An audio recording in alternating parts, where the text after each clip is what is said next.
world? It's your girl, F the Celeb. I'm sitting here in Times Square with Lee Charm. What's goody? We're in the middle of Times Square with F the Celeb. What's up, dude? How you doing? Coolin'? Coolin'? All right. It's nice though. It's nice. It's not too cold. Like usually right now, you can't even sit out here for like 4 minutes. I can't even have my girlies out. Yes. But I can have my girlies out without getting a chest cold. We're good. Okay, first of all, let us know how you got your name, Lee Charm. Wow. Lee is a name that's given to me by my dad and my family.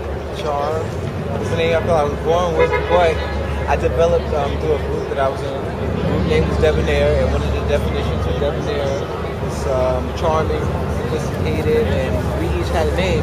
And everybody's like, your name should be Lee Charm because everybody keeps saying you Charm, and I'm like, what? I don't like that. Then they kept saying it, so then I'm like, you know what? Lee Charm. Okay. It's kind of genius. So you try to say you're kind of charming. So like, give me a line. Like, when you trying to holler at a chick, and you want to make sure she know that you got to man up to your charming. You got it as your name. So what would you do? You know. Is that your line? Are you serious? That's charm. You know what to do. Charm? You know what to do. That is so not charm. We're gonna have to work on that part. We're gonna have to work on that part. Okay. You know what to do. That is terrible. That is terrible. That is not charm. That is like the worst. Wait, but when you do it, they look.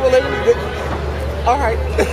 No one would. No, they do not do that. No one would ever get my number, pass it out their phone. No, but it's a joke. It's a joke. You know okay. what I'm saying? So that's to break the ice. It's like, see, girls like a guy that can make them laugh. Okay. Do you agree? Yeah, true. You know what I'm saying? So they're like, and I'm like, it's just a joke.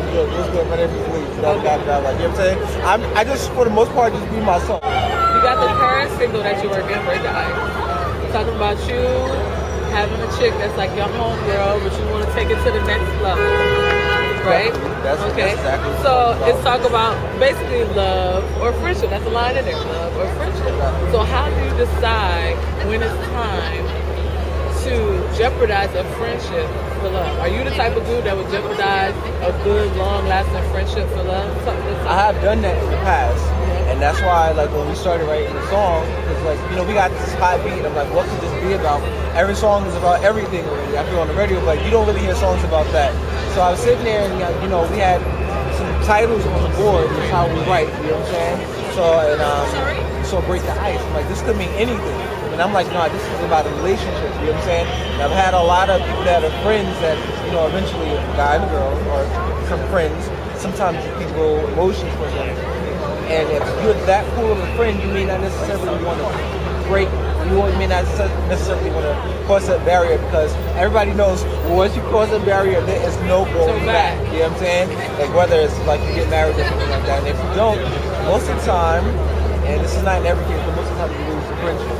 So with Break the Ice, it's just like reiterating what has happened with me and what I see with other people all the time. You know what I'm saying? It's like, you know, y'all chilling and y'all cool and y'all take it somewhere else. You know what I'm saying? It's like, dang. You know what I'm saying? Maybe we shouldn't have done this. Or sometimes you do because we Break the Ice and it's all good. You know what I'm saying? So it's like, I think that song was important because it says like, you know, just, I think the bottom, the under the metaphor is be careful. You know what I'm saying? You don't want to just take it somewhere because you emotionally get the best of you. And it's not necessarily the best thing for both of us. You know what I'm saying? Okay, so musically, like there's so many artists out right now, like especially so many young cats, R&B cats doing their thing. So what sets you apart? What makes you different from all the other cats that are there? What sets me apart, I think mainly is a lot of these artists that you see are strictly products of the label. You know what I'm saying? Not saying that like any of the artists you name, you know what I'm saying? But I've been grinding. This has definitely been my passion. I feel this is something that I was born to do. You know what I'm saying? Like my music, if you really listen to the EP, there's no song alike. You know what I'm saying? Like I go from Break the Ice, which is like, it's been classified as pop, rock, R&B, soul, you know what I'm saying? To Heartbreaker, which is strictly a pop joint, you know what I'm saying? And I got like Break the Ice, which is completely R&B. There's really no dude that really crosses those genres like that. And to the point where when people ask me, what do? You know what I'm saying? Like, I think with my music, people, it would be expected to not expect the expected of you. You know what I'm saying? With me, it's like, you don't know what to expect because I'm going to do every genre. It doesn't matter. Like if somebody says this is a pop joint, somebody says this is a rock joint, it doesn't matter. I do music because I do it for me. You know what I'm saying? I do music because I am music. You know what I'm saying? It's like I can go listen to like a radio station that plays rock and enjoy myself. I can listen to a radio station that plays R&B and enjoy myself equally. You know what I'm saying? Like me, I'm just so diverse inside the music, and then like my musical background is a little bit different from most people as well. Okay, so talk about that. Like, you know, I started in a Kojic Christian church. Wow. You know For people that don't know what that is, Church of God in Christ. she was for that one. Yeah, because most people don't know what Kojic is. Kojic is that. Yeah. You know what I'm saying? That's what that is. I grew up in a Kojic church. My parents were young ministers. You know what I'm saying? They got married really young. So pretty much I was an experiment child. You know what I'm saying? It's like, like, you know, every little thing we couldn't do. We couldn't listen to secular music. Like, they were back. That was back then because they were still young and didn't know, you know, that church, religion is not about that. You know what I'm saying? They know that now. Don't get it twisted. They know that now. But at the same time, you know, we will listen to gospel quartets and like, you know, just not really necessarily hymns because Kojic doesn't sing hymns. We sing everything but a fast beat and drums. But you know, like just being outside, and then like one day I'm at my cousin's house and like I'm really young and she's playing Michael Jackson. So I'm like, you going to hell? Like, you going to hell? Oh, oh my God! You told me to come. I'm like, you going to hell for listening to that? You know what I'm saying? Yeah. So then I'm like, you know what? This dude is kind of dope. So I'm listening in and like I'm listening to like Billie Jean. I'm seeing this video. I'm like, oh my God. So then I started researching this dude to like going to my grandma's house because that's where my cousin lived. And I'm listening in, I'm listening to that's what Michael Jackson's history. She had the Michael Jackson history CD. And all his joints was on that one disc. And I'm like, this dude is a genius. And it's like I was addicted to that. And it's like, you know, by me researching that, eventually my parents started researching, like looking at like, so I've been singing Michael Jackson songs around the house. And they wasn't telling me like, you know, what are you singing? I'm like, this is Michael Jackson, which was part of their generation as well. Exactly. So they knew who he was. Versus the traditional Kojic, what people don't understand is a lot of Christian people, they think they shut it down. My parents weren't like that. They let me embrace my musical different, like whatever I wanted to do. You know what I'm saying? And they never told me, don't do this, don't do that, even though it was completely against everything that they preach. You know what I'm saying?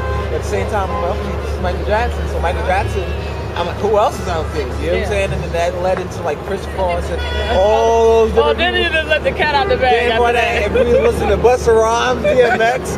And I'm like, what is going on? And then I'm like, before I know it, I'm like, you know, gospel still was the core, but it's like there was this whole different side of music. You know what I'm saying? And then like, you know, me playing piano. I learned how to play piano when I was 8. It was a Christmas gift. It was a piano, and I'm like, all right, what is this?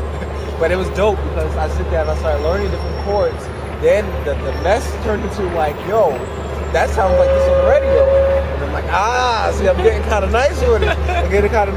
Then it's like, you know, all my siblings play instruments, drums, violin, pianos. That's just what we do. You know what I'm saying? It's like just going through, singing certain little songs, writing little crazy songs that are probably garbage. You know what I'm saying? And making it to something to, you know what? I kind of want to do this. You know what I'm saying? I think this is dope. You know what I'm saying? It's like singing in front of church and singing in school. And then I'm like, all right, I can't sing in front of everybody. I'm scared to do that. You know what I'm saying? And I'm like, you know what? I did it, and I'm addicted to it now. So that's all of my bringing the music, how it influenced me to become who I am.